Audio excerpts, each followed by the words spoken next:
काय भारी घर आहेत. नाही इकडे ना पुढे नाही, आजोबा बोलला ते घर आहे म्हणे आमच्या. ही एकसारखी शाळा आहे. खूप वाढले रे इकडे चिकन बिकन काहीच नव्हतं पहिले.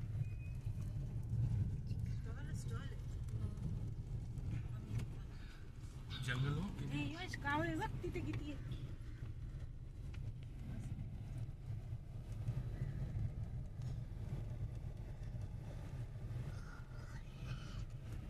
जेव्हा आम्ही आलो होतो ना इकडे मस्त पाऊस होता इतका काय वातावरण होतं.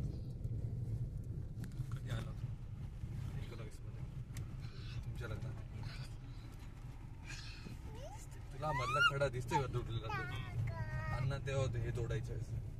कोणता हे मधला जो गॅप दिसतोय ना फुटलेला डोंगराचा. अरे बापरे, पुलासाठी तोडलं होतं. नाही पाण्यासाठीच ना. पाणी यासाठी ना. प्लास्टिकच्या साधनांची गोष्टी